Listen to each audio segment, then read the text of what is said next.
우리가 새벽마다 로마서 말씀을 지금 함께 나누고 있습니다. 로마서의 말씀은 한결같이 믿음으로 말미암아 의롭게 된다는 말씀, 곧 믿음의 복음이라 할 수 있습니다. 믿음으로 구원받은 성도들에게 믿음으로 산다는 사람은 어떤 삶을 살아야 되는가를 가르치는 것이 오늘 야고보서라고 할 수 있으니, 그래서 로마서를 믿음의 복음이라고 하면 야고보서는 행동의 복음, 생활의 복음이라고 할 수 있겠습니다. 오늘 이 시간에 인내의 달 5월, 성령의 열매 중에 우리가 인내의 열매가 있기를 소망하며 인내의 달로 정하고 우리 한 달 동안 말씀을 나누게 되는데, 오늘 세 번째에는 우리가 살아가고 있는 동안에 또한 믿음으로 사는 중에 억울하거나 부당한 일을 당하게 되어질 때에 길이 참고 인내함으로 승리하라고 하는 오늘 이 본문의 말씀을 함께 갖고 길이 참으라, 이런 제목으로 우리 말씀을 함께 나누도록 하겠습니다. 7절에 보니까 형제들아 주께서 강림하시기까지 길이 참으라. 주님께서는 형제들아, 9절에도 형제들아, 10절에도 형제들아.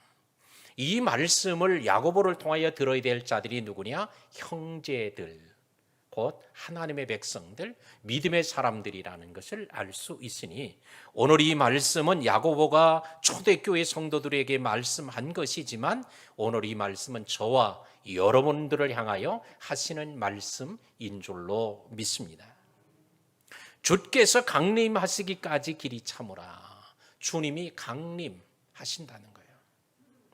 주님의 강림, 주님의 재림에 대한 신앙을 우리가 가지고 있는데, 초대교회도 여전히 주님의 재림에 대한 신앙을 가지고 있었고 우리도 가지고 있어요.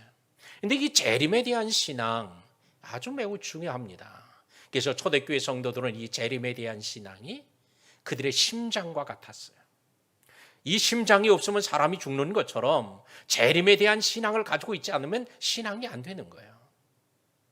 재림에 대한 신앙이 오늘 오실까 내일 오실까, 하늘에 구름만 떠도 주님이 오시는 증표는 아닐까, 저녁에 노을이 달라지기만 해도 혹시 주님이 오시는 건 아닐까, 이런 신앙으로 하루하루를 믿음으로 살아왔어요. 오늘날에도 이런 재림에 대한 신앙은 우리의 심장과 같아서 심장이 없는 사람이 살 수 없는 것처럼 우리 성도들도 재림에 대한 신앙은 우리의 신앙을 깨워줘요. 우리의 신앙을 새롭게 해요. 날마다 정신을 차리고 말씀대로 살아가도록 우리를 격려해 줍니다. 그래서 어떤 이는 이 재림의 신앙을 심장의 복음이라 이렇게 말하기도 했습니다. 우리 모든 성도들이 이 재림에 대한 분명한 신앙과 믿음을 가진 이 심장의 복음, 진짜 영혼의 심장과 같은 이런 재림 신앙을 꼭 붙잡고 사시기를 축원합니다. 주님이 재림하실 때까지 길이 참으라 라고 얘기합니다. 오늘 길이 참는다 라고 하는 말은, 우리가 흔히 이 말은 오래 참는 거예요. 끝까지 참는 거예요. 이런 걸 이제 얘기하는 단어지만, 본래 이 길이 참으라 이 말은 마크로 뒤메오라는 단어인데요, 요거는 마크로스와 뒤메오라는 단어가 붙어 있는 거예요. 요 마크로스는 뭐냐? 멀리 한다는 뜻이고, 뒤메오는 이 분노하다는 뜻이에요. 그러니까 분노하는 것을 멀리 하는 것, 요게 길이 참는 것이라는 뜻으로 초대교회 성도들은 이해하고 있었어요.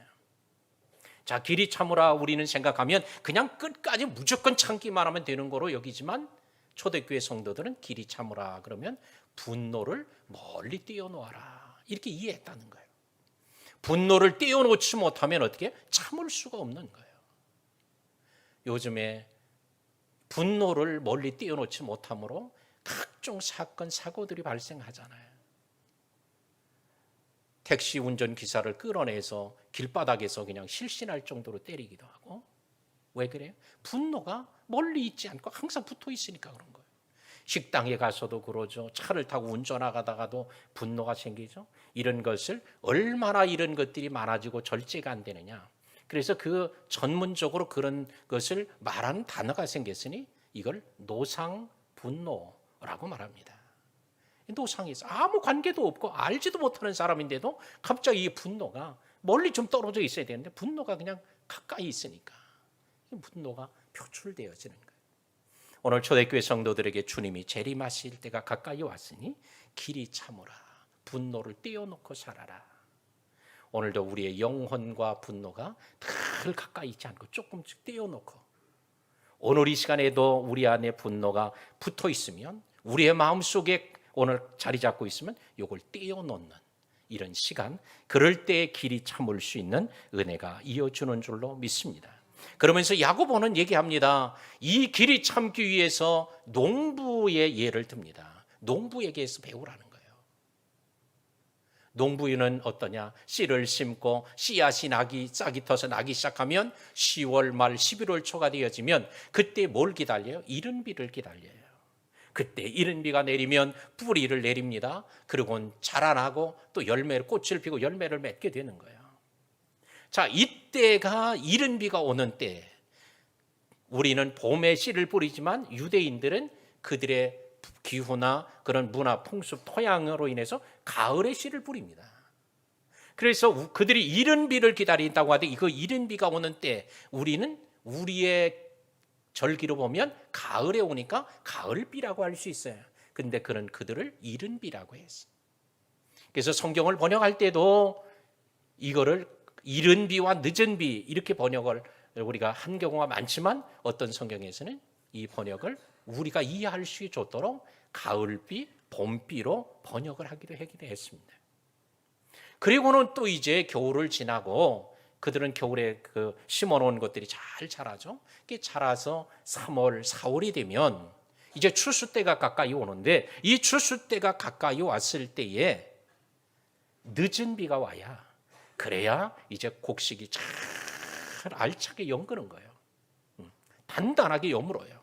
그래서 이 늦은 비를 기다리는데, 농부들은 우리나라처럼 이렇게 시시때때로 비가 오는 게 아니라 이렇게 늦은 비, 이른 비, 이렇게 아주 건기, 우기 때문에 비가 많지 않기 때문에 그때 비가 안 왔다 이러면 농사를 망치는 거예요. 그래서 농부들은 끊임없이 인내하면서 이른 비를 기다리고, 또 이른 비를 기다리고 있다가 나중에 또 늦은 비를 또 기다리는 거예요. 이런 농부들처럼 땅에서 농사를 짓고 열매를 얻기 위해서 하는 농부들도 이렇게 참는데, 하늘의 상급을 바라보는 우리 신자들이, 성도들이 더 참아야 되지 않겠냐, 길이 참아야 되지 않냐라는 말씀을 오늘 하고 있는 것입니다. 그러므로 우리는 재림에 대한 소망과 믿음을 가지고 있을 때 어떻게 돼요? 참을 수 있는, 길이 참을 수 있는 거예요. 농부들도 참는데 주님이 재림이 강림하시기가 가까이 왔는데 왜 못 참게 했어요? 주님께서는 다시 오시는 그날에 대해서 말씀할 때 비유를 하나 해주셨으니 우리는 이거를 열처녀 비유라고 합니다. 잔치가 벌어졌습니다. 10명의 처녀들이 등과 기름을 가지고 나와서 신랑을 기다리고 있습니다. 밤중이었기에 그들은 등불을 켰습니다. 그러나 신랑이 더디움으로 그들은 기다리도 못해 졸다가 잠이 들었으니, 성경은 말하기를 다 졸며 잘세라고 말합니다. 다 졸았고 다 잠이 들었어요. 그런데 잠이 들어 있던 중에 갑자기 보라 신랑이로다 라는 소리가 들려서 다 벌떡 깨어나 일어났습니다. 그러니까 신랑이 도착했어요. 그러나 신랑이 이로다 하는 말을 듣고 일어나 보니 자기네들의 불이 꺼지는 사람이 있었어요. 기름이 떨어진 거예요. 그래서 기름 있는 사람에게 청합니다. 내게 좀 빌려달라. 빌려줄 수가 없다는 거예요. 시장에 가서 사다가 넣으라는 거예요. 시장에 가서 사가지고 오는 동안에 신랑은 이미 잔치자리에 들어갔고, 5명의 처녀는, 지혜로운 처녀는 혼인잔치에 참여하고, 미련한 5 처녀는 오늘 기름이 떨어졌으므로 잔치자리에 들어가지 못하고 문이 닫혀 있어서 들어가지 못하게 되었다. 이런 말씀을 주님이 하셨습니다. 이것은 아주 흔하게 있는 일이에요. 당시에 유대인의 결혼식은 밤중에 했고, 이 밤중에 했을 때 들러리들이 등을 들고 와서 신랑을 맞아주는 것, 이게 그들의 문화였어요. 근데 그러던 중에 기름이 떨어지는 사람들이 있었고, 그래서 부득이하게 혼인잔치에 못 들어가는 여자들이, 그런 들러리들이 있었던 때에 주님은 그 말씀을 하시면서, 다 알고 있는 얘기를 하시면서 마지막 내가 올 때도 이런 일이 있을 거다. 재림의 신앙을 우리가 갖고 있는 것도 중요하지만 준비가 중요하니, 이 사람들은 다 10명 다 처녀들이었어요. 다 등과 기름을 가지고 다 신랑을 만지하려고 대기하고 있었던 사람입니다. 다 졸았고 다 잠이 들었던 사람이요, 신랑이로다 할 때 다 깨어난 사람이요, 같은 시간에 같은 장소에 같이 있던 사람이요. 오늘날에도 교회 안에도 똑같이 같은 교회를 다니고 같은 목사의 설교를 듣고 같은 예배에 참석하고 할지라도 주님이 오시는 그날에 퐁땅 다 들어갈 수 있으면 다 좋겠지만, 그렇지 않을 사람이 있을 것을 주님이 아시고 오늘 이 말씀을 하셨으니, 그러나 우리 꿈을 이루는 교회 모든 성도들은 제가 늘 기도하는 대로 한 사람도 주님 오시는 그날 낙오되지 않고, 아주 몽땅 주일학교 아이들부터 우리 나이 많으신 우리 모든 어르신들까지 다 한 사람도 낙오되지 않는 이런 은혜가 있기를 주의 이름으로 축복합니다. 우리 교회에 등록했다고 해서 들어가는 게 아니라, 예배에 참석했다고가 아니라 준비되어야 된다. 재림 신앙은 뭐와 같다? 심장과 같다. 오늘 심장을 빼놓고 살지 말고 우리의 신앙의 영적 심장과 같은 재림 신앙을 꼭 붙잡고 준비하고 사는 우리 성도들이 되시기를 주의 이름으로 축원합니다. 자, 9절에 형제들아 서로 원망하지 마라. 그리하여야 심판을 면하리라. 그래요. 왜? 심판의 주가 문 밖에 서 계시니라. 형제들아 원망하지 마라. 서로 원망하지 말라라고 말합니다. 원망하는 거, 불평하는 거죠. 근데 이 원망하다는 스테나조라고 하는 이 단어는 또 다른 뜻도 가지고 있는데, 탄식하다, 한숨 짓다, 신음하다, 이런 뜻도 가지고 있어요. 그러니까 원망 불평만 하는 게 아니라 막 탄식을 해, 한숨을 푹푹 내쉬어요, 신음을 하고 있어요, 속앓이를 끙끙해요. 이러지 마라. 왜? 주님이 가까이 있다. 문 밖에 서 계시니라 라고 할 때에 앞으로 이게 주님이 오셔서 문 밖에 오신다는 건가? 이게 이미 오셨다는 건가? 우리말로는 이게 진감인가 한데, 원문을 보면 완료형으로 쓰여, 완료 시제를 쓰였으니 이미 문 밖에 서 계신다는 거야. 그러니까 가까이 이미 와 계신다, 이런 표현으로 되어 있습니다. 이제 앞으로 오실 거다가 아니라 이미 문 밖에 와서 계신다는 거예요. 그러니까 문만 열리면 마주대하게 되는 그런 상태를 말하고 있습니다. 사도 바울은 고린도 교회 신자들에게 말합니다. 저희 중에 어떤 이들이 원망하다가 멸망시키는 자에게 멸망하였나니 너희는 저희와 같이 원망하지 마라. 저희 중에 어떤 자들이, 이게 누구 얘기예요? 출애굽을 해서 광야로 나왔던 이스라엘 백성들 얘기입니다.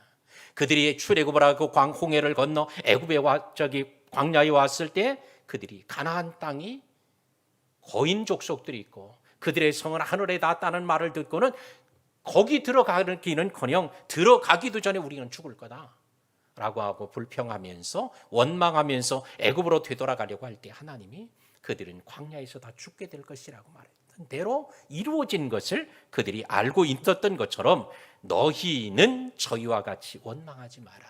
고린도 교인들에게 얘기하는 거예요. 고린도 교인들과 지금 출애굽 사건은 약 1500년 이상 된 사건이에요. 이렇게 1500년 전에 이야기를 하면서 너희들은 원망하지 마라. 왜? 그것 때문에 너희도 망할 수 있어. 2000년이 지난 우리들에게 주님은 출애굽 때의 사건도 얘기하고 고린도 교회 사건도 얘기하고 오늘 야고보서에서의 말씀을 통해서 우리들에게 똑같이 얘기하는 거예요. 너희가 서로 원망하지 마라. 그래야 심판을 면하리라 라고 주께서 말씀하고 계십니다. 어느 대기업에서 신입사원을 뽑기 위해서 면접시험을 치르게 되었습니다. 그래서 큰 이렇게 홀에다가 이제 면접하려는 사람들, 대기자들을 이제 놔놨어요. 그런데 한참 시간이 지났는데도 부르질 않는 거예요. 보통 보면 이제 순서를 따라서 자, 아무개 들어오세요. 아무개 오세요. 이러면서 이제 들어가 면접을 하는데 부르질 않는 거예요. 한참 기다리고 있는데도 안 부르니까 이제 분위기가, 아니 면접을 하려면, 한다고 했으면, 오라고 했으면 면접을 해야지 왜 면접도 안 하고 이게 뭐 하는 거냐, 술렁이기 시작했고 사람들이 막 불평하기 시작했습니다. 근데 사실은 그게 면접이었어요. CCTV를 통해서 다 지금 보고 있는 거예요. 어떤 반응을 보이는지.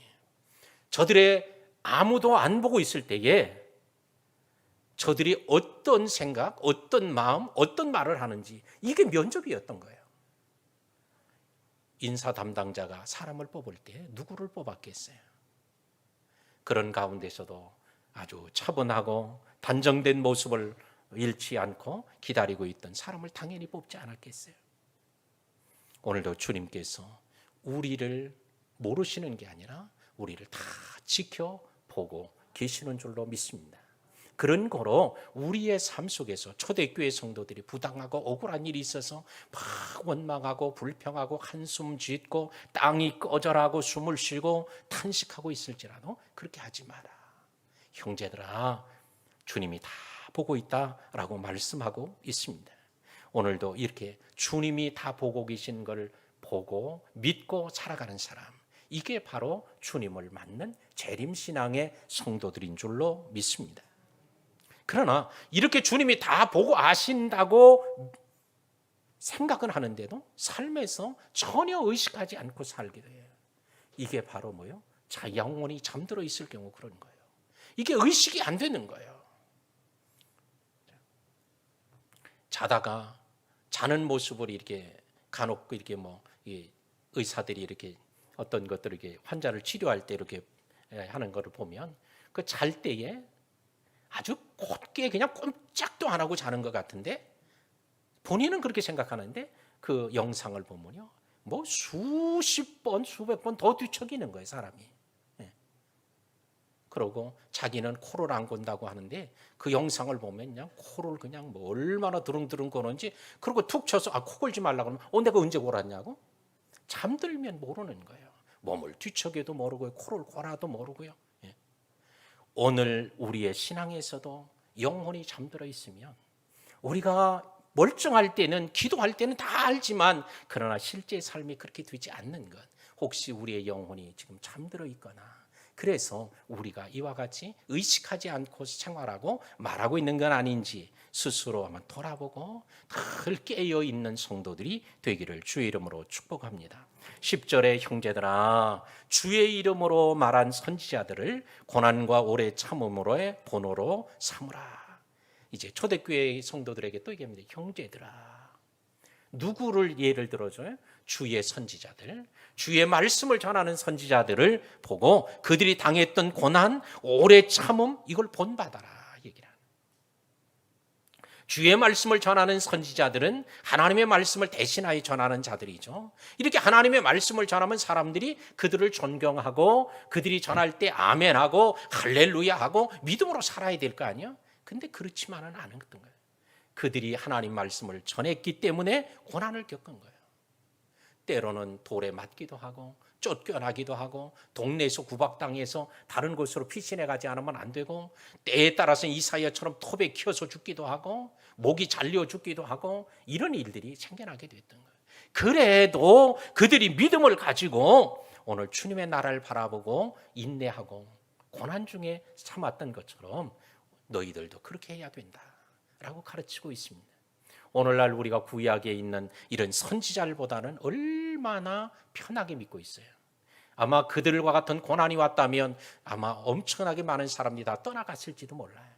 그러나 우리들은 그보다 훨씬 더 낮은 단계, 쉬운 고난이 있는데도 우리는 그걸 잘 이기지 못하지는 않습니까? 우리는 이 고난이 닥칠 때 누구를 바라봐요? 오늘 구약에서 고난당했던, 핍박을 받았던 선지자들을 생각하면서 우리의 사명을 다해야 할 줄로 믿습니다. 그러면서 너희가 욥의 인내를 들었고 주께서 주신 결말을 보았거니 와, 그래. 너희가 욥의 인내를 들었지 않았냐? 욥에 대한 거 다 알고 있는 거예요, 지금 초대교회 성도들이.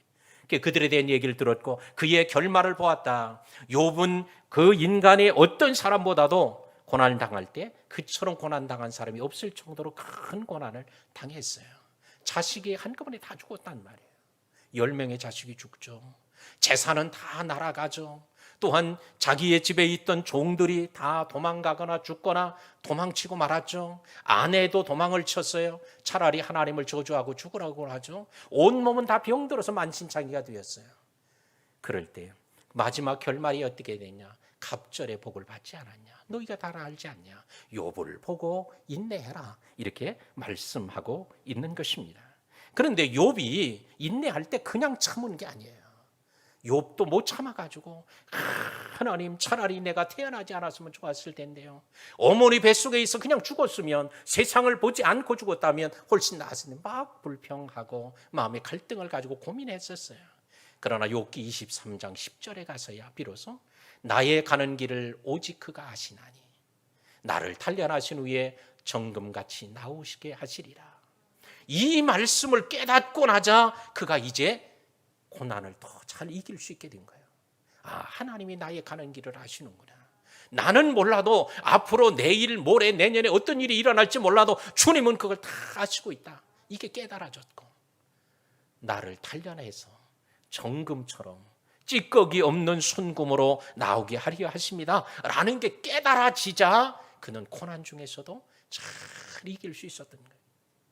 우리는 고난이 닥칠 때 이제는 방법이 없으니까 이제 어쩔 수 없어서 그냥 죽기 살기로 그냥 버티는 게 아니라 하나님을 바라보고 하나님의 뜻을 헤아리면서 오늘 하나님이 행하실 일을 생각하고 기대하면서 오늘 사는 성도들이 될 때 우리는 같은 고난을 겪는데도 그냥 버티기만 하는 게 아니에요.